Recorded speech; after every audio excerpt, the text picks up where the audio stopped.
Bugün çox dadlı kartof yeməklərindən olan kartof kotletinin reseptini paylaşıram. Keçək hazırlanma qaydasına. Kartof kotleti üçün mənə lazım olan ərzaqlar: burada 5 ədəd orta boy kartof və 4 ədəd də soğanım var. 4 yumurtadan istifadə edirəm və bir dəstə qarışıq formada doğranmış göyərtim var. İçərisində şüyüd, cəfəri və ev kişnişi var. Siz istədiyiniz göylərdən də istifadə edə bilərsiniz. Hətta istəsəniz yaşıl soğan da əlavə edə bilərsiniz. Zövqə görə isə duz istiotdan istifadə edirəm. Mən 1 çay qaşığı duz və yarım çay qaşığı qədər isə qara istiot istifadə edirəm. Keçirəm hazırlanma qaydasına.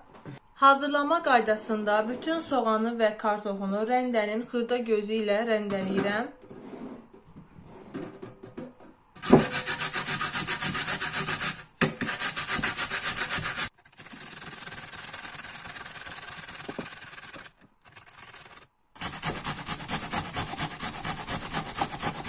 Soğan və kartofun hamısını rəndələdim. İndi isə sıxaraq başqa bir qaba əlavə edirəm. Tam sıxaraq bütün acı suyunu, kartofun suyun kraxmalını çıxardıram.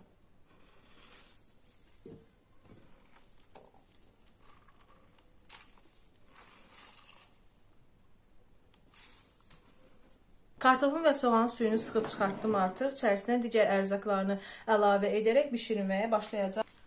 Üzərinə yumurtasını,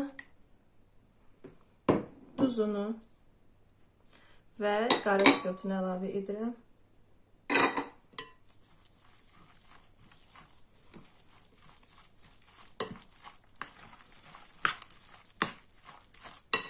Yumurtanı biraz qarışdırdıqdan sonra isə göyünü də əlavə edirəm və artıq hazırdır. Tam qarışdırıram.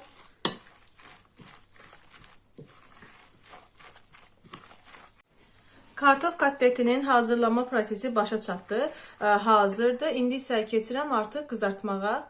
Ocağımın altına yandırıram və tavanın içərisinə duru yağ əlavə edirəm. Artıq yağ da qızmağa başlayandan sonra kotletləri içərisinə əlavə edirəm. Belə bir xörək qaşığının içərisi tam dolu vəziyyətdə yerləşdirirəm və üzərindən azca bastırıram.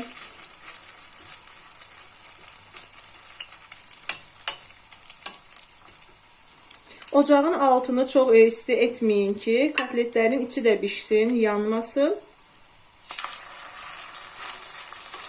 Normal bir odda pişirin.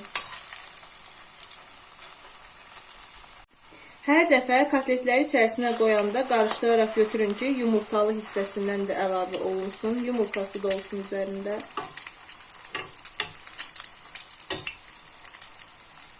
Belə gördüyünüz kimi artıq kənarları qızarmağa başlayıb, demək çevirməyə hazırdır və ehtiyatla çevirirəm.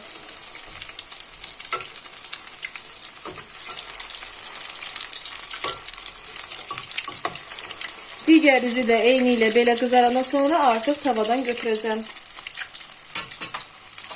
Digər üzü də qızardıqdan sonra artıq tavadan götürürəm.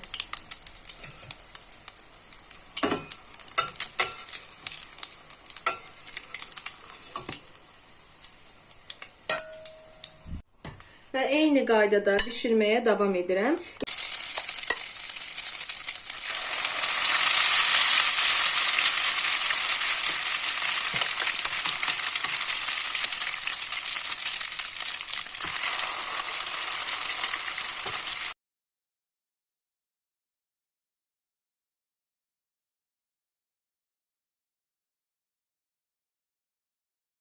Və artıq hazırdır. Bişirən hər kəsə nuş olsun. Bəyəndisə bəyən düyməsinə basmağı və kanala abunə olmağı unutmayın. Növbəti videolarda görüşənədək hələlik.